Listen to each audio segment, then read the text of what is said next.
I recently graduated with both my bachelor's and master's in biomedical engineering while building a seven-figure business at the same time and doing my internships and everything else as well. And the number one question that I get asked is, June, how did you manage your time? Well, in this video, we'll do a deep dive into exactly how so that you can practically manage all the responsibilities that you have as well. I know you're a busy person, but I also know you have great ambition to ensure that you have professional success, but also personal success. You want time for your hobbies and your friends and family.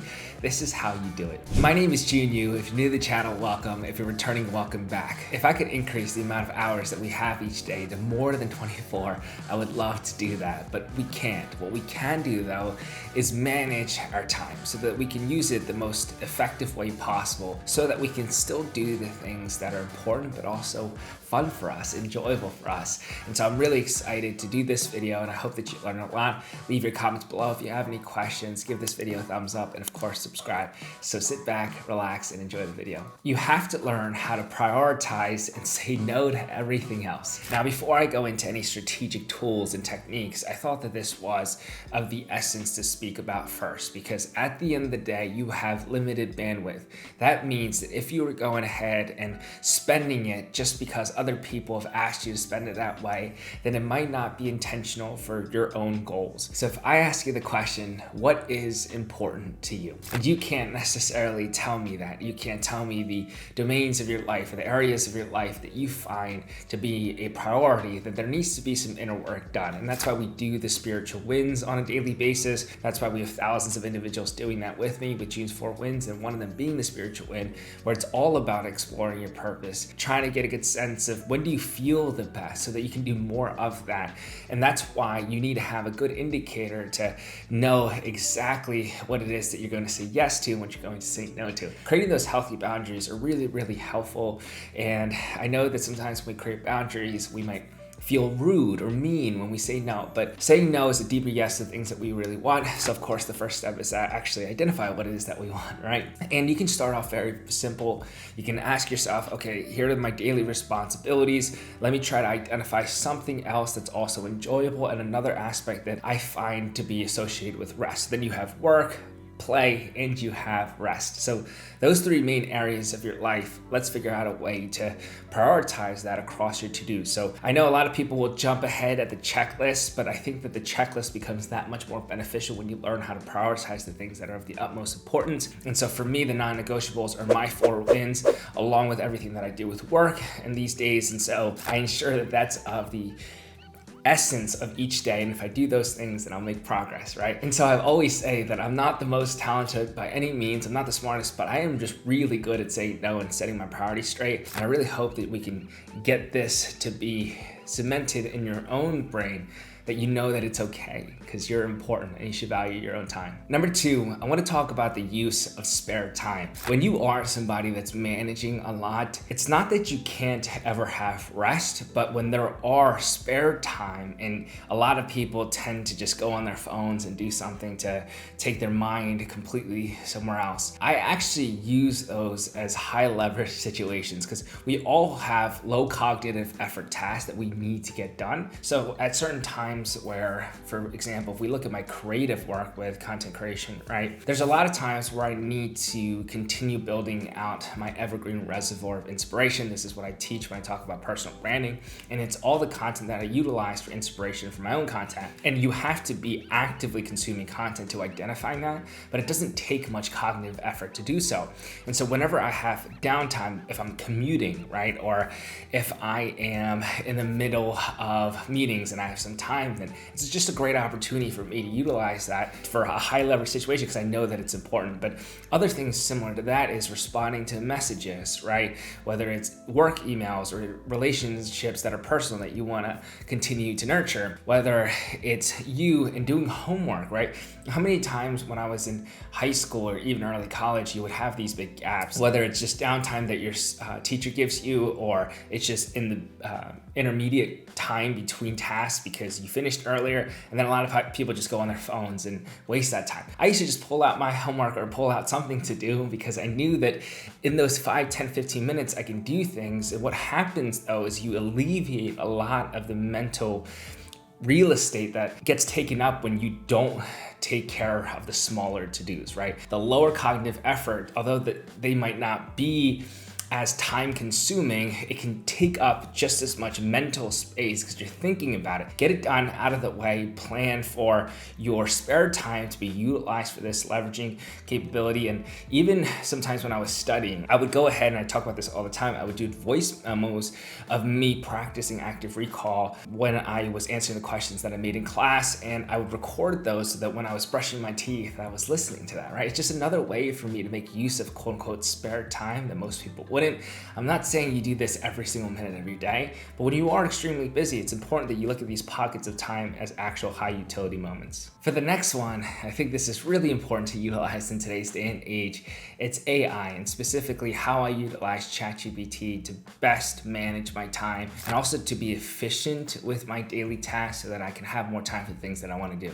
The 3 ways are: number 1, creative ideation; number 2, learning; and number 3, decision making. A lot of my work, whether it be business related or whether it be specifically with my content creation and my personal brand, has to do with creative work. A lot of times when you are brainstorming this, it's really helpful to have somebody else to actually go ahead and communicate your ideas and then flesh them out. It's really helpful when you have someone, or in this case, something that has that database that they can pull from, or quote unquote knowledge that they can pull from, that you're able to best refine your ideas. So even today, I had created a 35-minute loom that I was sharing to my actual team that was filled with rebranding of a new product, right? A different way that I believe that the perspective on it can be very helpful for the growth of the business, not for just this year, but for the ongoing years. And I could have sat here and for maybe 7 days just gone ahead and thought the whole process to myself,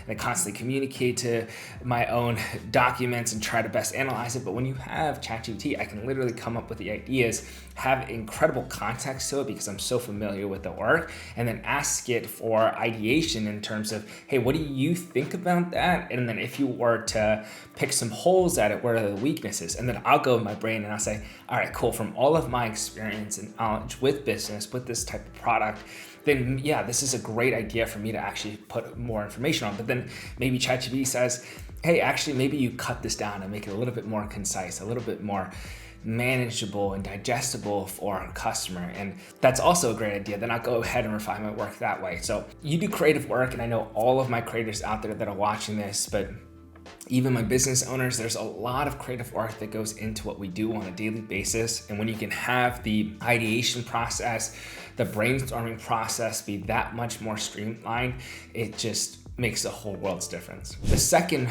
part to this was learning, and it can be really beneficial when you're just looking for quick definitions, or you're looking for an ability to best understand a certain practice that you might be trying to implement, or if you need review on a prior topic that you've learned. It's just a great way to be taking in that information and searching it up on Google, and then being able to get a whole plethora of things that you have to actually go and browse through. ChatGPT obviously will summarize it and make it easier for you to understand. I would definitely caveat by saying that you have to be very careful about the information that it's presenting you, and then you have to double check to ensure that it's credible and accurate. Now, this was a lot bigger of an issue when I was in the biomedical engineering sphere, where a lot of what we were doing was novel, right? So it makes sense. The ChatGPT wouldn't have the database to be able to pull from to give you an accurate answer because that data doesn't exist yet. And so a lot of the work we were doing, you definitely had to like triple and quadruple check.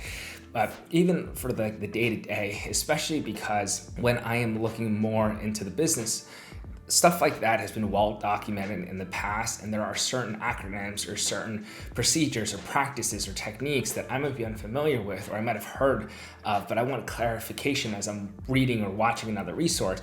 Having that ability to learn that really, really quickly is a great use of my time. And the third aspect that I think is really underrated is decision making. I think a lot of times we tend to look at the pros and cons of everything that we do. When you get on ChatGPT, after you give it a lot of context, it will help you curate a list, right? Of course, the list isn't going to be actually akin to you. You have to do your best to modify and provide it more context to specify, but it's a really good starting place. So I just had to make an extremely important decision for a really important business venture that I'm super excited to share with you guys once I'm able to, when I signed off on it. And it was a huge deal for me, but I used ChatGPT to say, all right, here's the context of all the things ongoing in my life. This is something that I want to prioritize, but this is how I see it fit in my 3-month, in my 6-month, in my 12-month. And this is how I see the equity value in 5 years, and potentially what could I do to best prioritize this? What does that look like in the long term, short term? And I would just write all of this context, and it was really beneficial to see it visually and it all written down. And then of course, having that analysis be done on my end and making the decision, it was a helpful part in that process, and it would save me time when I'm thinking about my day-to-day tasks, and we're constantly making thousands of decisions, a lot of times subconsciously, but the ones that are more active and require cognitive effort, I would highly recommend that you utilize it to help you make those decisions too, to save you time. The next one that I'll speak on, I'll just do it really quickly because I've spoken about it countless times, is my peak productivity window. I think when you can match your highest energy state to also when you have the least amount of external distractions, it's just a primed, positioned opportunity for you to go ahead and do your most demanding tasks. I recommend you do it. I talk about it literally all the time, but it's a 90-minute to a 3-hour block that you can integrate however you please. But if you can do that on a daily basis, you can always ensure that you're moving the needle in the right direction with all of the tasks that you have ongoing. It's just a really great way to just kind of get it all done, rip the band-aid off, and then move on to everything else. And so I do mine in the mornings. You don't have to put yours in the mornings. I would go ahead and figure out the best time for you. But that's the peak productivity window. The next one would be to actually visualize your workload, and your checklist that of course embeds your senses of priority is going to be really helpful here. But I've always just liked seeing something physically, or if it's digital, just having that somewhere that I'm constantly in view of. So I used to just have like a sticky note on my desktop that I would see all day, every day, just to visually show me that I'm making progress in the right direction. You can get fancy with this and do like a Notion template, or now I have this ginormous whiteboard to the left side of me, and so I can use that.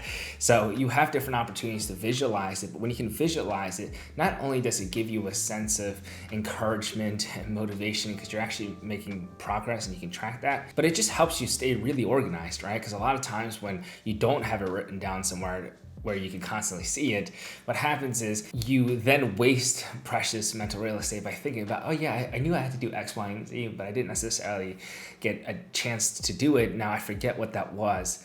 That just causes wasted energy, and that's not what you need. And so a second brain is going to be really beneficial for managing your time, managing your workspace, your workflow. There's so many videos online that teach you how to do that. In our mentorship program, we provide a second brain Notion workspace specifically for this idea, but you can create your own. And I highly recommend you just have something. It can be super simple. Might literally start off with a sticky note, but of course you can get a bit more advanced. But I would highly recommend having a visual workload so that you can also be able to present it to others too, especially if you're working in a team setting and you're leading a team. This allows you to create boundaries where if someone asks you to do something, but you have it completely booked at that period of time, that's why shared calendars or your own digital calendar can be really beneficial too. I think having something visible is really helpful for me, and I would recommend the same for you. It kind of gamifies it all too, so you know that you have a limited amount of time, so like how do you actually allocate time effectively for it? But that is a skill, so you'll get better at time allocation, but that is something I would recommend. And my very last tip to provide to you today is actually perhaps the most important. Up to this point, I've been very fortunate to have worked with tens of thousands of different people, and I've realized what makes a lot of them unhappy, and it was very surprising to me, and perhaps it'll be surprising to you. It isn't a lack of information, actually, likely it's the opposite. It's information overload that's preventing them from taking action. And then of course that means wasting time. So in other words, if you find yourself in a very negative, toxic cycle of being anxious, then feeling guilty because you don't do the thing, and then being in this state of paralysis, you're likely experiencing information overload. In other words, you know what to do, right? You've probably said this to your friends too, like, I know what to do, but I don't do it. And it's because you have so much information being presented to you and you're not taking action. And it's really hard to, because that overload of information actually causes you to lose focus on what really matters, which is you. If you can actually pay more attention to you, your mind, your body, and spirit with the use of honest accountability, with June's 4 wins, those 4 things, you start to have a better recognition of what is of importance to you. You start to recognize how to actually value you. You start to actually take action towards the things that are important to you. It is the opposite of the negative cyclic cycle, it becomes a very healthy, evergreen type of cycle where you're continuously blossoming, and that allows you to build momentum and then also an ability to have confidence because you look good, you feel good. So that's something I would highly recommend as well.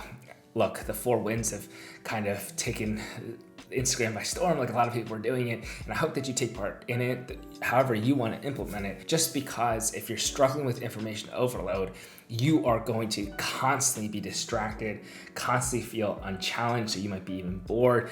You'll constantly feel like you are wasting time. You'll constantly feel guilty and anxious. You'll be constantly paralyzed. Like in that state, you're definitely not making use of your time in a proper manner. And I hope that this video was helpful. Those were all the different tips that I utilize when I'm thinking about how do I best manage my time so that I can accomplish all the things that I want to accomplish. I hope that it was helpful. Leave any questions in the comments below. Give this video a thumbs up and of course subscribe. And until next time, I will see you all at the top. I love you guys and take care.